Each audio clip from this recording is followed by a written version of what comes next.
तत्पापत्तो संबोधिमत्तमं एतेन सच्चवचेन होतु ते जयमङ्गलम् एतेन सच्चवचेन होतु ते जयमङ्गलम् एतेन सच्चवचेन होतु ते जयमङ्गलम्। साधु साधु साधु। महाकारुणिक तथागत भगवान बुद्ध को कोटि कोटि नमन करते हुए परम वंदनीय श्री कृष्ण को कोटि कोटि नमन। देवानाग प्रियदर्शी महाराजा सम्राट अशोक, बोधिसत्व डॉक्टर बाबा साहब अम्बेडकर, समस्त महापुरुषों को श्रद्धा सुमन अर्पित करते हुए आज त्रिवेद पावनी है और आप सभी को सुखी मंगलमय जीवन की कामना करता हूँ। जैसा कि आप लोगों को मालूम है, आज का जो दिन है वह संपूर्ण बौद्ध जगत के लिए अत्यंत महत्वपूर्ण और ऐसा पावन दिन है कि पूरी दुनिया के लोग, पूरे बौद्ध जगत के लोग इसे हर्ष उल्लास के साथ मनाते हैं और केवल इस पर्व को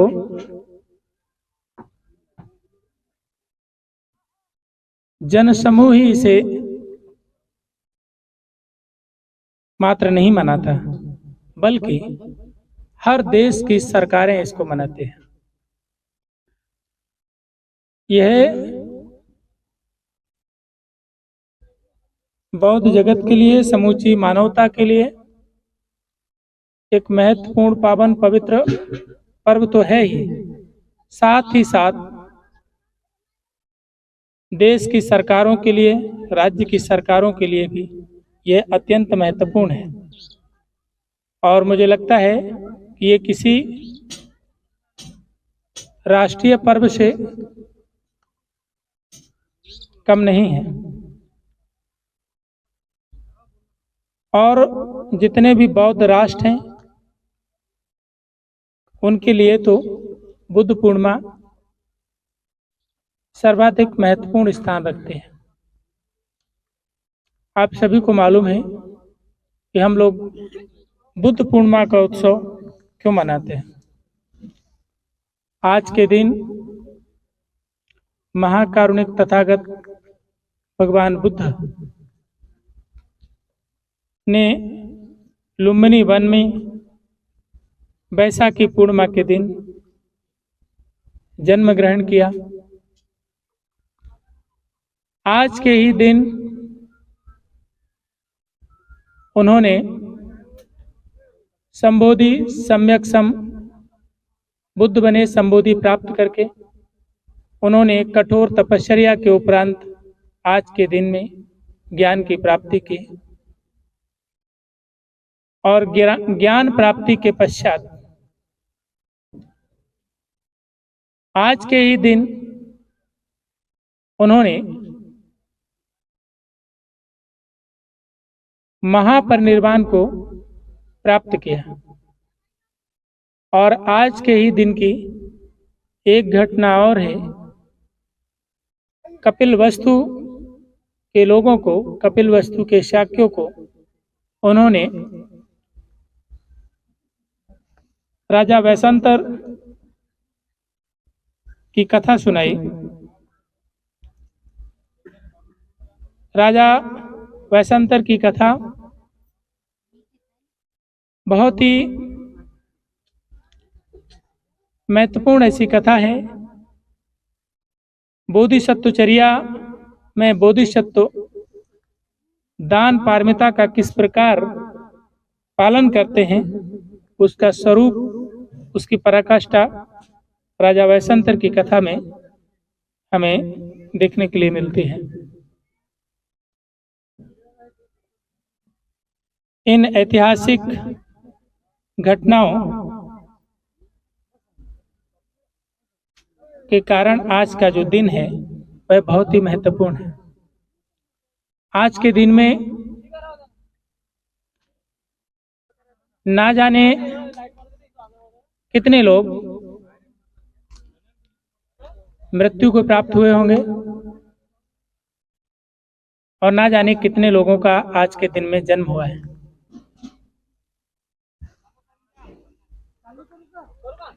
कार्यक्रम में थोड़ी शांति बनाए रखें और खास करके ये कार्यकर्ता लोग ध्यान दीजिए, ये आवाजें नहीं आए, मौन होकर के काम करिए।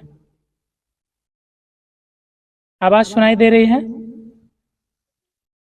प्रवीण जी, इन लोगों से कहिए कि मौन रखें।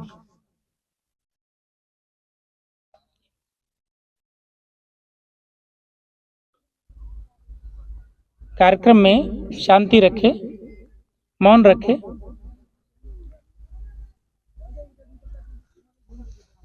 इसका जो दिन है, आज के दिन में न जाने कितने लोगों का जन्म हुआ होगा और हुआ है,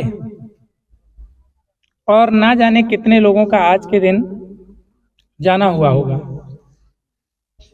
लेकिन पूरे दुनिया में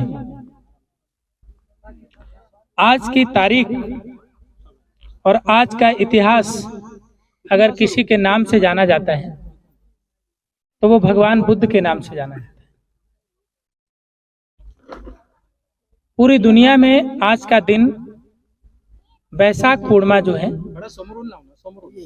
वो भगवान बुद्ध के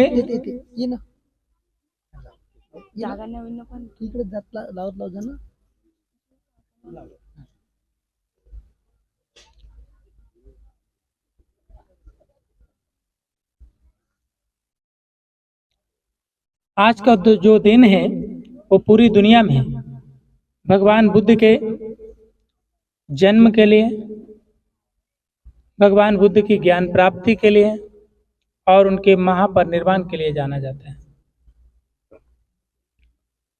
कोई भी जन्म महान होता है तो कोई भी जन्म यूं ही महान नहीं होता है। उसके पीछे उस जीवन की एक बड़ी तपस्या होती है। सभी लोगों को अपना जन्मदिन जो है बहुत प्रिय है। सभी लोग अपना जन्मदिन अपने हर्ष उल्लास से मना रहे हैं। आज तो एक चलन ही चल पड़ा है कि जिन लोगों ने अपने जीवन में पूर्व में कभी जन्मदिन नहीं मनाया होगा, आज उनके 70 साल, 80 साल, 90 साल में उनके बच्चे लोग उनका जन्मदिन मना रहे हैं। मना रहे हैं कि नहीं? जो लोग 70-80 साल के लोग हैं, उनके प्रारंभ में वो देखें कि शायद 50 साल तक उनका कोई जन्मदिन नहीं मनाया गया होगा। 50 साल के बाद ही उनका जन्मदिन आज की पीढ़ी ने उसे मनाना शुरू किया है। तो आप देखिए सभी के जीवन में जन्मोत्सव कितना महत्वपूर्ण होता है। बाबा साहब अंबेडकर के जन्मदिन पर एक बार दिल्ली विश्वविद्यालय के कुछ विद्यार्थी जन्मदिन की शुभकामनाएं देने के लिए वहां उपस्थित हुए। उनका जन्मदिन मनाने के लिए फूल हार आदि लेकर के गए हुए थे। तो बाबा साहब ने जब उनको देखा, बाबा साहब ने उनको डांट दिया और वहां से एक प्रकार से भगा दिया उन लोगों को। बाबा साहब ने उनको कहा कि यदि आपको जन्मदिन मनाना ही है तो आप भगवान बुद्ध का जन्मदिन मनाइए। बाबा साहब अम्बेडकर ने उनको क्या कहा कि अगर आपको जन्मदिन मनाना ही है तो किसका जन्मदिन मनाइए? बोलिए, भगवान बुद्ध का। और उन्होंने कहा कि बुद्ध जयंती के दिन हम आएंगे और वह दिल्ली विश्वविद्यालय के जो शोधार्थी हैं, जो विद्यार्थी हैं, उनको संबोधन करेंगे, मार्गदर्शन करेंगे।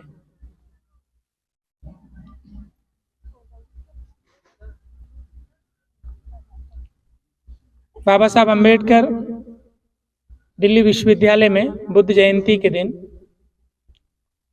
उपस्थित हुए थे और उन्होंने बुद्ध जयंती पर दिल्ली विश्वविद्यालय के विद्यार्थियों को संबोधन किया था। तो भगवान बुद्ध का जो जन्म है वह कितना महत्वपूर्ण है, इस शब्दों में बता पाना बहुत ही असंभव है। भगवान बुद्ध के जन्म से पहली बात तो आप समझ लीजिए, संसार में 5 बातें दुर्लभ बातें हैं। ये 5 बातें ऐसी दुर्लभ बातें हैं, इनसे अधिक दुर्लभ और कुछ नहीं हो सकता। उनमें से एक दुर्लभ बात है दुर्लभो बुद्धानो उपादो, बुद्धों का उत्पन्न होना, बुद्धों का जन्म होना, ये संसार में अत्यंत दुर्लभ बात है। जब किसी बुद्ध का जन्म होता है तो वह अनंत कल्पों के पश्चात किसी बुद्ध का जन्म होता है। हर युग में, हर काल में कोई बुद्ध का जन्म नहीं होता है। उसके बाद अगर कोई दुर्लभ बात है तो मनुष्य का जन्म, मनुष्य का जन्म ग्रहण करना, यह भी एक दुर्लभ बात है।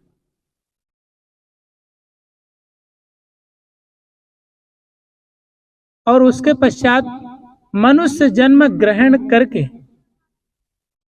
जीवन में सधर्म का सुनना अगर मिलता है तो यह जीवन में बहुत ही दुर्लभ बात है, क्योंकि सधर्म को सुनना ये कोई साधारण बात नहीं है। आप चाहें तो भी इसी समय आप रोज सद्धर्म श्रवण कर पाना चाह करके भी आपको संभव नहीं होगा। और इसका महत्व ना जानना और ना समझना, इसका परिणाम यह होता है कि कभी जब अवसर मिलता है तो उस अवसर पर भी लोग सद्धर्म का श्रवण नहीं कर पाते हैं। उपस्थित होने के बाद भी वो उपस्थित रहते हैं, लेकिन उपस्थिति के पश्चात भी वह सद्धर्म का श्रवण नहीं कर पाते हैं। कुछ लोग तो उससे भी ज्यादा महान होते हैं, उपस्थित रह करके सद्धर्म सुनना तो दूर है, बाधा और डालते हैं, विघ्न डालते हैं। तो ये बड़ी दुर्लभ बात है कि कभी सद्धर्म सुनने का अवसर मिले और हम सुन नहीं पा रहे हैं। इसी से पता चलता है कि ये कितनी दुर्लभ बात है। और सद्धर्म सुनने के पश्चात अगर कोई दुर्लभ बात है तो दुर्लभो पवज्या भावो, इसका मतलब है कि जीवन में प्रवज्या ग्रहण करने का, प्रवज्या ग्रहण करने का मन में भाव भी उत्पन्न हो, तो यह दुर्लभ बात है। परिव्राजक बनने का, सन्यासी बनने का, ये कासाय वस्त्र धारण करने का मन में भाव भी उत्पन्न हो, तो ये दुर्लभ बात है। धारण करना तो बहुत ही दुर्लभ है। बहुत लोगों के लिए उनका पूरा जीवन यूं ही गुजर जाना है, लेकिन वह कासाय वस्त्र धारण करने का सोच नहीं सकते। ये इतनी दुर्लभ बात है। और इसके पश्चात 5वीं जो सबसे दुर्लभ बात है वह है श्रद्धा संपत्ति। हमारे जीवन में श्रद्धा का होना ये दुर्लभ बात है। जब तक हमारे जीवन में, हमारे मन में बुद्ध धम्म संघ के प्रति श्रद्धा नहीं है, तब तक आप इस मार्ग में बिल्कुल आगे नहीं बढ़ सकते, उसे नहीं समझ सकते। और श्रद्धा ये आपको हर बात के लिए महत्वपूर्ण है। श्रद्धा का मतलब होता है समर्पण। अगर आपका समर्पण नहीं है, वो किसी के भी प्रति हो सकता है। वो समर्पण एक विद्यार्थी का विद्या अर्जन के प्रति हो, अगर उसका पढ़ाई के प्रति कोई श्रद्धा, कोई समर्पण नहीं है, तो वो बहुत लंबी यात्रा नहीं कर पाएगा। जो भी अपने जीवन में कार्य कर रहा है, उस कार्य के प्रति उसका समर्पण, उसकी श्रद्धा नहीं है, तो उस कार्य में वह आगे नहीं जा पाएगा। वैसे ही धर्म साधना का मार्ग है, अगर इसमें श्रद्धा नहीं है तो आप आगे नहीं जा सकेंगे। इसीलिए आपके लिए श्रद्धा बहुत ही आवश्यक है। बिना श्रद्धा के आप आगे नहीं बढ़ सकते। तो भगवान बुद्ध के जन्म से, भगवान बुद्ध के रहते हुए और उनके ना रहते हुए भी अनंत पीढ़ियां उनके ज्ञान से प्रकाशित हुई हैं और होती रहेंगी। भगवान बुद्ध के काल में ना जाने कितने लोग जीवन की सर्वोच्च अवस्था को उपलब्ध हुए थे। सर्वोच्च अवस्था को भगवान बुद्ध के काल में भगवान बुद्ध के साथ 80-80 हजार भिक्षु संघ में हुआ करते थे, और उस संघ में जो आर्य श्रावक थे उनकी एक बड़ी संख्या थी, जो आध्यात्मिक उन्नति में सर्वोच्च अवस्था को प्राप्त हुआ करते थे, जिन्होंने अरहंत पद को प्राप्त किया था। तो भगवान बुद्ध के जन्म से अनंत लोक प्रकाशित हुए और आने वाली अनंत पीढ़ियां प्रकाशित होती रही। तो वह जन्म अपने जीवन में और समूची मनुष्य जाति के लिए इतना महान है, इतना श्रेष्ठ है कि जिन्होंने मनुष्य जन्म ग्रहण करके मनुष्य जीवन का जो ध्येय है, उस परम ध्येय को उन्होंने प्राप्त किया है। भगवान बुद्ध की जो मूलभूत शिक्षा है, मैं उस पर आपका ध्यान आकर्षित करना चाहूंगा। जब कोई व्यक्ति बुद्ध बनता है, तो बुद्ध बनने से पूर्व वह बोधिसत्व होता है, और बोधिसत्व की जो चर्या होती है वह पारमिताओं का पालन करता है। 10 पारमिताएं, आप सभी लोगों ने 10 पारमिताओं को सुना होगा, लेकिन जब कोई व्यक्ति 10 पारमिताओं का पालन करता है और उन्हें पूर्ण कर लेता है, तब वह व्यक्ति अरहंत पद को प्राप्त होता है। और अरहंत जो पद है, यह आध्यात्म जगत में सर्वोच्च ऐसी अवस्था है। और जब कोई व्यक्ति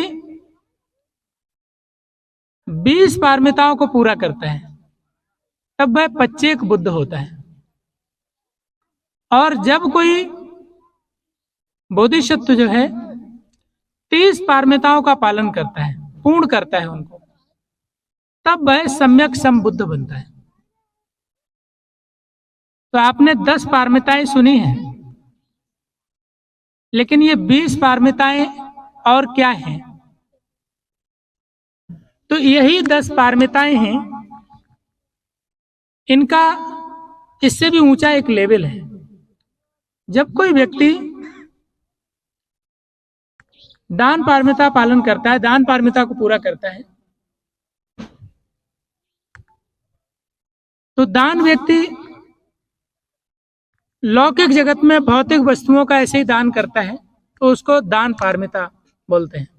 लोक कल्याण के भाव से, संसार के हित के लिए, परमार्थ के लिए, लोक कल्याण के लिए। बोधिसत्व का ध्येय ही लोक कल्याण होता है।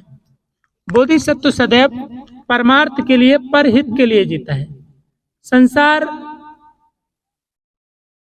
दुख में है और उन दुखों से वह मुक्त कैसे हो, इसके लिए बोधिसत्व हमेशा करुणा भाव रखते हुए, करुणा की प्रधानता के कारण वह क्या करता है, वह लोक हित के लिए वह सहायता करता है। तो जब तक वह ऐसे लौकिक मदद करता है, लौकिक वस्तुओं का दान करता है, तब तक उसको दान पारमिता कहते हैं। लेकिन जब कोई व्यक्ति लोक हित के लिए अपनी सबसे प्रिय वस्तुओं का दान करता है, सबसे प्रिय वस्तु, तब उसे कहते हैं दान उपपारमी, दान उपपारमिता। लोक हित के लिए, लोक कल्याण के लिए जब कोई व्यक्ति अपने प्रिय पुत्र और प्रिय पुत्री का भी दान कर दे, जीवन में जो उसे सबसे प्रिय हो उसका भी जब कोई दान कर देता है, तब उसे दान उपपारमी कहते हैं। लोग दान करते समय जो उनके पास उसके काम का नहीं रहता, उसको दान करने के लिए सोचते हैं। जो उसके काम का नहीं रहता, उसको दान करने के लिए सोचते हैं। किसी को अगर अपने बच्चे को हमारे साथ भी भेजना हो, तो वो यही सोच के भेजता है, कहता है भंते जी इसको ले जाइए, सबसे बदमाश है, सुनता नहीं किसी की। जो सबसे अच्छा वाला है उसको नहीं। अरे संत बनने के लिए आप बदमाश आदमी को देंगे तो क्या होगा? हा? संत बनने के लिए कोई एकदम संतत्व चेतना को ही समर्पित करिए, है ना? तो जो सुनता ही नहीं किसी की, जिससे परेशान हो गए हैं, लगता है अभी ये यहाँ सुधरने वाला नहीं है, हमको ही परेशान करेगा, बेहतर है इसको दे दिया जाए, ऐसा सोचते हैं। लेकिन जो बोधिसत्व होता है, वह जीवन में सबसे प्रिय चीजों को, यही घटना को आप देखिए, सम्राट अशोक ने जिस समय 84,000 बौद्ध स्तूप, बुद्ध विहार, संगाराम इत्यादि का जिस समय निर्माण करवाया, उनके मन में यह भाव आया था कि अपने गुरु को पूछा, क्या मैं धर्म दायाद कहला सकता हूं? धर्म का उत्तराधिकारी अभी मैं कहला सकता हूं? मैंने तो बहुत सारा बड़ा काम किया है। तो उनके गुरु ने कहा, राजन अभी आप उत्तराधिकारी नहीं कहला सकते, आपके पास राज्य है, राजमहल है, लेकिन कोई उत्तराधिकारी नहीं है। तो आप किसको देखेंगे राज्य चलाते हुए? राज्य को कौन चलाएगा? राज्य को चलाने के लिए कोई वारिस चाहिए ना, और वो आपका कोई पुत्र हो सकता है या जिसको भी उत्तराधिकारी बनाए आप, लेकिन कोई व्यक्ति होगा ना। वैसे ही धर्म की इस ज्ञान संपदा को आगे बढ़ाने के लिए, पीढ़ी दर पीढ़ी ट्रांसफर करने के लिए कोई उत्तराधिकारी चाहिए। तो ये भिक्षु लोगों को कोई बेटे बेटियां तो नहीं है। तो इस ज्ञान परंपरा को आगे बढ़ाने के लिए जब कोई व्यक्ति अपने बेटे और बेटियों को दान करता है तभी वो धर्म का उत्तराधिकारी कहलाता है। क्यों नहीं? क्योंकि उसने इस ज्ञान परंपरा को एक उत्तराधिकारी दिया है। जब तक वह उत्तराधिकारी दायक देता नहीं है तब तक वो दायक नहीं करा सकता। और उस समय सम्राट अशोक ने अपने प्रिय पुत्र महेंद्र को इस ज्ञान परंपरा के लिए अपने गुरु को समर्पित कर दिया था। तो श्रीलंका में आज पूरा आप देखते हैं, श्रीलंका एक बौद्ध राष्ट्र है। तो सम्राट अशोक के पुत्र महेंद्र वहां गए थे, आप सबको मालूम है। तो जब बोधिसत्व जो होता है वो सबसे प्रिय वस्तुओं को, कुछ भी हो उसमें से, वो दान करता है, तब वो उपपारमी को पूरा करता है।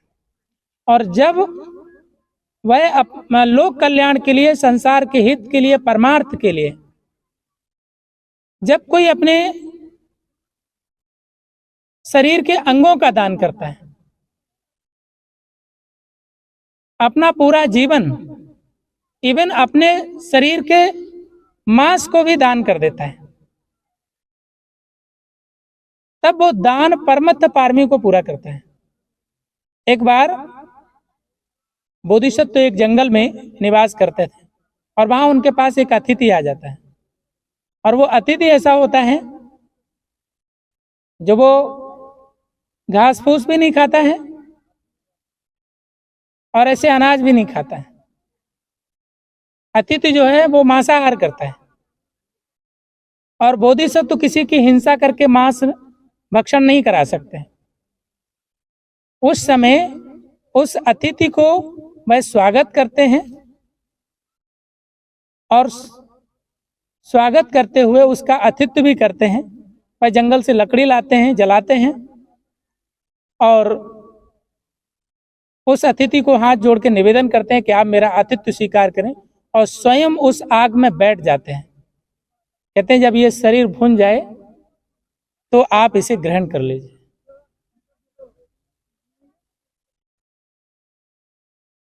आप जातक कथाएं जो हैं उसमें बोधिसत्व की चर्या में आप इस जातक को पढ़ेंगे। अतिथि देवो भव, अतिथि का सत्कार एक बोधिसत्व कैसे करते हैं। वो दान पारमिता में परमत्थ पारमी, दान परमत्थ पारमी का पालन इस पराकाष्ठा तक करते हैं। तो बोधिसत्व का जो ध्येय होता है वह करुणा प्रधान होता है। और इसी करुणा के कारण आप सिद्धार्थ गौतम का गृह त्याग देखते हैं। और इस गृह त्याग में वह संसार को दुखी देखते हैं कि इस संसार में इतना दुख क्यों है, क्या कारण है।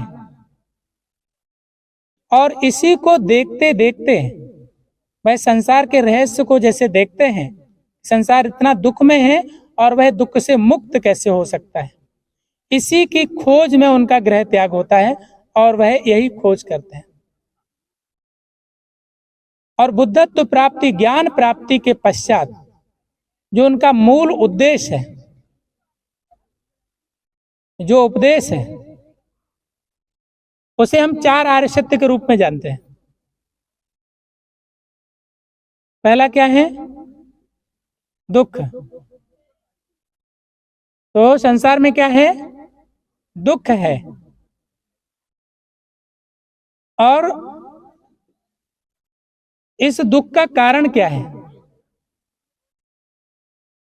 संसार के लोग सभी दुख से मुक्त होना चाहते हैं।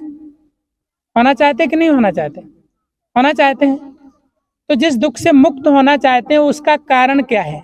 वो क्यों दुखी है, किस कारण से दुखी है, और वो उसका निवारण जो है तीसरा जो आर्य सत्य क्या है, वो क्या है? दुख निवारण।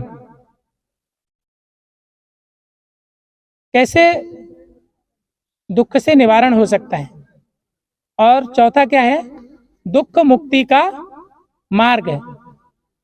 कैसे वो संसार के लोग अपनी दुख मुक्ति कर सकते हैं, किस पथ पर चले, उनका दुख मुक्ति के लिए जो मार्ग है वो क्या है, कैसे वो उसके अभ्यास की ओर बढ़े। तो आप देखिए, सीधा सीधा जो बुद्ध दर्शन है वह जनमानस की चिंता करता है, इधर उधर की कोई बात नहीं करता है।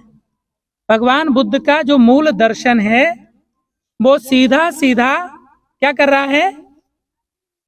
सीधा आपसे जुड़ा है कि ये पूरा समूचा विश्व, पूरी मनुष्य जाति कैसे दुख में है। और जब किसी को बोधिसत्व दुखी देखता है तो उसमें करुणा उत्पन्न होती है। करुणा उत्पन्न होने का मतलब किसी को दुखी देखते हुए किसी का दुख मेरा दुख बन जाए। जैसे दुख अगर बेटी को है तो ऐसा लगता है जैसे उसके पिता को दुख हो गया, जैसे उसके पिता को दुख हो गया है। ये पीड़ा उसके पिता को है और उसके पिता के लिए प्राथमिकता इस समय क्या होगी? दुनिया के सारे काम सेकेंडरी हैं। प्राथमिकता क्या है? अपनी बेटी को उस दुख से बाहर निकालना। बेटे को दुख है, ऐसा लगता है जैसे उसकी मां को ही हो गया है और इसलिए उसकी प्राथमिकता क्या है? उस दुख से बाहर निकालना। तो कभी किसी का दुख मेरा दुख बन जाए, यही स्थिति। बाकी पास पड़ोस में किसी के यहां हो तो ये महसूस नहीं होता, लेकिन बोधिसत्व की जो चर्या है, बोधिसत्व समूचे जगत में वह दोस्त और दुश्मन में फर्क नहीं करता। बुद्ध को जितना प्रेम देवदत्त से है उतना ही आनंद से है, जितना उन्हें सारीपुत्र से है उतना ही अंगुलमाल से भी है। उनके प्रेम में कोई फर्क नहीं है। तो ये सब कैसे होता है? करुणा के कारण होता है। और इसलिए करुणा के कारण जब बुद्ध पूरे संसार को दुख में देखते हैं तो दुख का कारण क्या है? तो आज आप देख लीजिए, दुख का मूल जो कारण है, हम दुखी कब होते हैं? जब हम लोभ से भरे होते हैं। जैसा मैं चाहता हूं वैसा नहीं हुआ तो क्या होगा? दुख। चाहिए चाहिए चाहिए चाहिए, है ना? और लोभ की जो पूंछ है वो द्वेष ने, क्रोध ने पकड़ लिए है। जैसा मैं चाहता हूं वैसा नहीं होता तो क्या होता है? गुस्सा आता है। मैंने कुछ कहा और किसी ने नहीं सुना तो क्या होगा? गुस्सा आएगा। तो क्रोध में आदमी प्रसन्न होता है कि दुखी होता है? और ये लोभ और द्वेष, ये दोनों किसके कारण है? क्योंकि अज्ञानता है। और अज्ञानता किस बात की है? तो हमने संसार में तीन चीजों को नहीं समझा है: दुख, अनित्य और अनात्म। अनित्य ऐसा कुछ भी नहीं है जो हमेशा रहने वाला है, नित्य नहीं है। और अनात्म का मतलब है जो अपने आप में कुछ भी नहीं है, वह कई धातुओं का सम्मिश्रण है, स्वतंत्र उसका अपना अस्तित्व नहीं है। जैसे हमारा शरीर है, अगर हमारे शरीर में पृथ्वी धातु है, अग्नि धातु है, जल धातु है और वायु धातु है। अब देखिए, ये जो अग्नि धातु है, शरीर में हीट है, अगर ये हीट अपने अस्तित्व में विलीन हो जाए, शरीर ठंडा पड़ जाए, तो क्या होगा?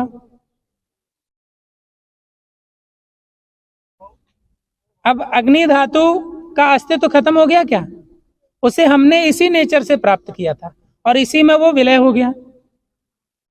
यहीं से हमने वायु धातु को प्राप्त किया था। अभी वायु धातु अपने विराट अस्तित्व में विलीन हो जाए तो सांस चलना बंद, सांस रुक गई तो फिर जल धातु अपने आप इस शरीर में जल धातु में विलीन होगा और पृथ्वी धातु में विलीन हो जाएगी। तो इस शरीर का जो अस्तित्व है वो यहीं से बना है और यहीं पर इसी विराट अस्तित्व में विलय हो जाना है। आप देखते हैं बहुत सारे लोग किसी के देहावसान के पश्चात देहावसान लिखते हैं, निधन लिखते हैं, लेकिन बहुत सारे लोगों को आप देखेंगे जो थोड़ा दार्शनिक वृत्ति के हैं, लिखेंगे तत्व विलीन। जो तत्व मैंने यहां से पाया था वो इसी विराट अस्तित्व में क्या हो गया? विलीन हो गया है। तो ये है अनात्म। अगर हम अनित्य और अनात्म को समझते हैं तो फिर हम लोभ की जगह हमें त्याग होगा, परमार्थ होगा, दातृत्व का भाव होगा, हेल्पिंग नेचर होगा, दूसरे की सहायता का भाव होगा, क्योंकि हमेशा रहने वाले नहीं है। तो बोधिसत्व हमेशा परमार्थ के लिए जीते हैं और जब हम दूसरों का मदद करते हैं, हेल्पिंग नेचर होता है, तो इस हेल्पिंग नेचर के कारण हम में क्या होता है? परमार्थ और उपकारता का भाव जागृत होता है और इसी उपकारता के कारण हम करुणा और मैत्री से पोषित होते हैं। और जब हम करुणा, मैत्री और प्रेम से पोषित होते हैं तो हम प्रसन्न होते हैं।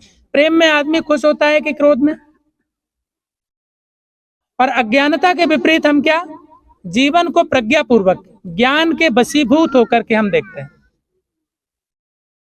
जो जन्म हमें मिला है उसको हम समझ के प्रज्ञापूर्वक जीते हैं। तो हम ये तीन जो नकारात्मक मन की ऊर्जा है इससे हम दूर होते हैं, इनका परित्याग करने का प्रयास करते हैं और तीन जो सकारात्मक जो गुण हैं उनको हम विकसित करते हैं। अगर हम सुख चाहते हैं तो ये तीन गुणों के विकास के कारण अगर हम इनके विकसित होने के लिए अभ्यास करते हैं तो ही अपने जीवन के उद्देश्य की तरफ हम बढ़ सकते हैं। और उसी श्रृंखला में अगर हम सब लोग यहाँ पर सुख शांति से रहना चाहते हैं, सभी जीव सत्ता, तो भगवान बुद्ध ने और महत्वपूर्ण उपदेश दिया है कि जब तक इस पृथ्वी पर जल और वायु ये शुद्ध नहीं होगा, जल और वायु पर्यावरण को अगर आपने नहीं बचाया तो कोई भी जीवन यहाँ संभव नहीं है। इसलिए भगवान बुद्ध को राजा बिंबिसार ने एक बार एक सवाल पूछा कि जब जीवन का उद्देश्य पुण्य करना है, कुशल कर्म करना है, अच्छा कर्म करना है, उससे ही हमारा जीवन सार्थक होगा, तो भगवान हमें बताएं कि ऐसा क्या काम करूं जिससे सबसे ज्यादा पुण्य प्राप्त हो। तो भगवान बुद्ध उनको कहते हैं आराम रोपा वन रोपा ए जना सेतु कारिका। कहते हैं यदि कोई व्यक्ति अपने जीवन में रास्ते पर जाते हुए क्या करता है? प्रतीक्षालय, यात्रियों के आने जाने के लिए धर्मशालाएं, आराम गृह बनाता है, वहां पर कुआं खोदता है, प्याऊ लगाता है और वन रोपा, वनों का रोपण करता है, रास्ते के किनारे भी, और कोई अगर जगह है तो वहां पर जंगलों का संरक्षण भी करे और अधिक पेड़ पौधे लगाए। जब कोई वनों का रोपण करता है तब वह पुण्य अर्जन करता है।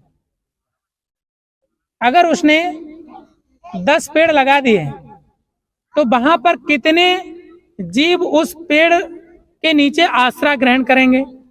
कितने जीवों को उन्हें भोजन प्राप्त होगा और कितने जीवन को, कितने प्राणियों को उसकी प्राणवायु प्राप्त होगी, उसके पुण्य का हिसाब नहीं लगा सकते आप। उसके पुण्य का आप हिसाब नहीं लगा सकते। और कहते हैं ये जना सेतु कारिका, और आते जाते नदियों पर अगर पुल बनाते हैं, ब्रिज का निर्माण करते हैं, सेतु बनाते हैं, तो एक बार बनाएंगे, अनंत समय तक लोग उससे पार होंगे। तो कहते हैं इस पुण्य से आप भी इस भवसागर से पार हो जाएंगे। ये पुण्य अर्जन ही है, इस पुण्य का सृजन ही है जो आपको इससे मुक्त कराएगा। तो आप यहाँ जो कुछ भी कार्यक्रम देख रहे हैं, जहां आप उपस्थित हुए हैं, ये कार्यक्रम सिर्फ भोजन का कार्यक्रम नहीं है, समझ रहे हैं? खाना खाने के लिए सिर्फ यहाँ उपस्थित नहीं हुए हैं। यहाँ किस बात के लिए उपस्थित हुए हैं? यहाँ एक विशेष उद्देश्य के लिए उपस्थित हुए हैं कि ये जो जीवन मिला है इसे कैसे जिया जाए। तो भगवान बुद्ध जीवन जीने की कला सिखाते हैं। अगर पूरे दुनिया के लोग बुद्ध जयंती मना रहे हैं तो यूं ही नहीं मना रहे हैं। पूरी दुनिया के लोग आपका जन्म क्यों नहीं मना रहे हैं? आपका जन्मदिन सबको मालूम है क्या? क्यों नहीं मना रहे हैं? क्योंकि आपका ऐसा कोई कार्य नहीं है। भगवान बुद्ध ने लोक कल्याण के लिए इस मनुष्य जाति को कैसा जीवन जीना चाहिए, वो जीवन जीने का मार्ग सिखाया, और उसे सीख करके लोगों ने जो जीवन के एक अनंत ऊंचाई को प्राप्त किया है, एक परम ज्ञान को प्राप्त किया है, परम आनंद की अवस्था को प्राप्त किया है, उसके कारण भगवान बुद्ध के प्रति ये मनुष्य जाति धन्यवाद के भाव से भरी है। और इसीलिए वह बुद्ध जयंती मनाते हैं, भगवान बुद्ध को स्मरण करती है और भगवान बुद्ध का धन्यवाद, आभार व्यक्त करती है, उनका ऋण व्यक्त करती है, और उस मार्ग पर चलने के लिए वह कटिबद्ध होती है, पुनः पुनः संकल्पबद्ध होती है। इसलिए हम वो जन्म मना रहे हैं, और उनके जन्म से हम सीखते हैं कि जीवन में अगर मनुष्य जन्म मिला है तो कैसा जिया जाए, एक आदर्श जीवन क्या हो, वो हम बुद्ध से सीखते हैं। एक आदर्श जीवन ऐसा है जो सब्बे सत्ता सुखी होंतु, सभी जीव सत्ता के सुख के लिए। बुद्ध और बोधिसत्वों का जन्म समूची जीव सत्ता के सुख के लिए, हित के लिए, परमार्थ के लिए ही होता है। और इसलिए समूची जीव सत्ता कैसे सुखी हो, आनंदित हो, दुख मुक्त हो, रोग मुक्त हो, द्वेष मुक्त हो, और सबका मंगल कैसे हो, कोई बुद्ध का अनुयायी है तो इन्हीं भावों के साथ, इसी करुणा भाव के साथ वह अपने जीवन को जीता है। यही एक आदर्श जीवन है, यही हम भगवान बुद्ध से सीखते हैं। और इसलिए यहाँ पर जो कुछ भी उपक्रम चलाए जा रहे हैं, वह उपक्रम किसी व्यक्ति विशेष के हित के लिए नहीं है। तो लोग यहाँ पर अपनी श्रम की एक जो मेहनत की जो कमाई है, उसका एक अंश यहाँ पर दान करके, इसी हेतु से दान करते हैं, इसी हेतु से इस उपक्रम में सम्मिलित होते हैं, सहायता करते हैं कि यहाँ पर लोग आएंगे तो लोगों को आने के लिए उनको बैठने की व्यवस्था करते हैं, उनके भोजन दान की भी व्यवस्था करते हैं, और उनके प्राण वायु की भी व्यवस्था करते हैं। आने वाली अनंत पीढ़ियां जो हैं, पर्यावरण जो है विश्वव्यापी समस्या है। पूरी दुनिया में एक इतनी बड़ी समस्या है कि पर्यावरण जिस तरीके से खराब हो रहा है, तो उससे आने वाले वक्त में मनुष्य जाति का जीना, मनुष्य जाति ही नहीं तो समूची जो जीव सत्ता है उसका जीवन दुर्लभ है। अनेक प्राणियों की प्रजातियां विलुप्त हो रही हैं इसी पर्यावरण के कारण, पर्यावरण असंतुलन के कारण। और भगवान बुद्ध ने आपको जितने भी जीवन जीने के उपदेश दिए हैं उनमें से बहुत ही महत्वपूर्ण उपदेश है कि आपको जल और वायु को आप शुद्ध कैसे रख सकते हैं, उन्हें विषैला होने से कैसे बचाएंगे, और जल और वायु को आप विषैला होने से बचा सकते हैं तो ही आपका जीवन संभव है। और मनुष्य होने के नाते ये आपकी एक नैतिक जिम्मेदारी है।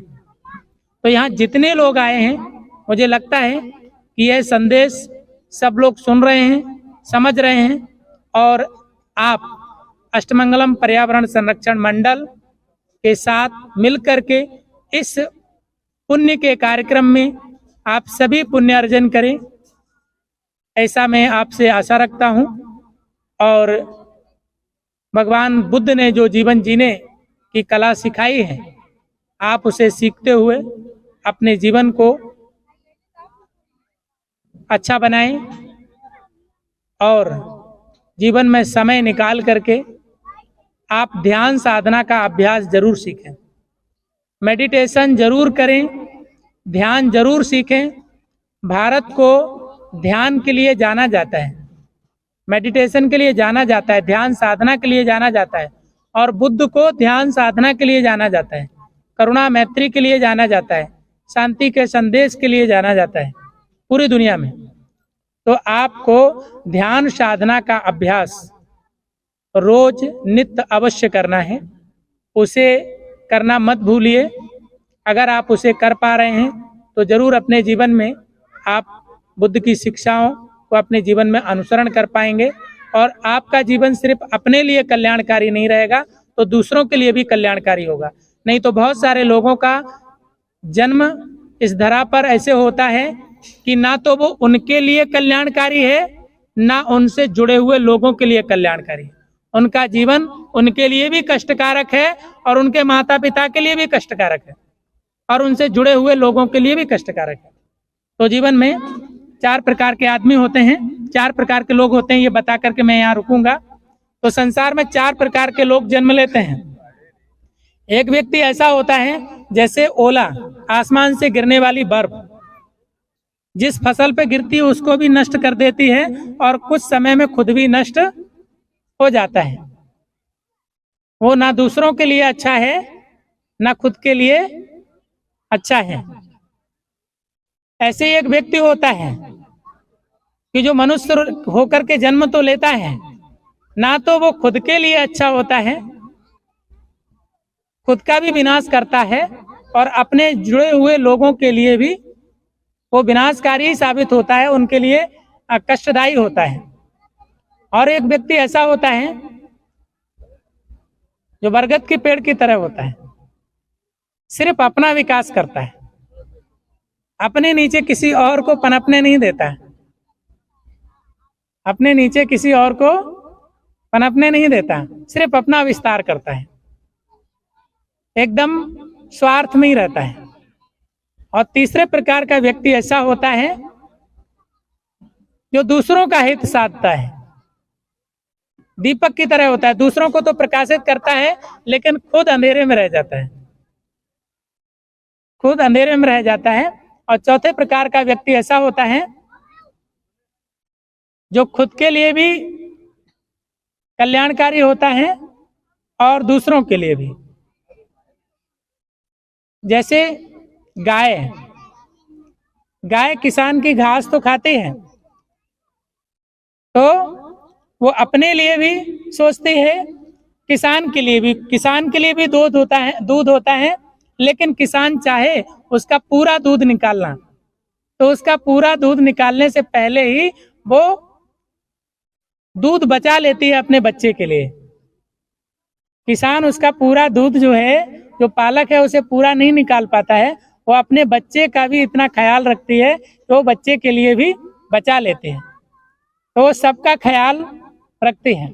ऐसे एक व्यक्ति होता है जो अपने लिए भी कल्याणकारी होता है और दूसरों के लिए भी, अपने आसपास जुड़े हुए लोगों का भी वो ख्याल रखता है, उनके प्रति भी संवेदनशील होता है। तो हमारा जो जीवन है वह मेरे लिए भी कल्याणकारी हो और हमसे जुड़े हुए लोगों के लिए कल्याणकारी हो और समूचे जीव जगत के लिए हमारा जो जीवन है वह कल्याणदायी हो। हमारा जन्म किसी को कष्ट देने के लिए, किसी को परेशान करने के लिए, किसी का प्राण छीनने के लिए नहीं है, बल्कि हमारा जो जीवन है वह लोक कल्याण के लिए है, संसार के हित के लिए मनुष्य का जन्म है। और उसमें हम लगाएं तो मैं समझूंगा कि भगवान बुद्ध का जो मार्ग है, जो शिक्षा है, उसका अनुसरण करते हुए हम अपने जीवन में आगे बढ़ते हैं लोक कल्याण की दिशा में, तो हम भगवान बुद्ध का जन्मदिन जो मना रहे हैं, जो बुद्ध जयंती मना रहे हैं, वह हमारे जीवन में बहुत ही सार्थक सिद्ध होगी। इन्हीं सब बातों के साथ आप सभी के लिए बहुत बहुत मंगल कामनाएं। आप सबका जीवन सुखमय हो, आनंदमय हो, दुख मुक्त हो, रोग मुक्त हो, द्वेष मुक्त हो। सबका मंगल हो, सबका मंगल हो, सबका मंगल हो।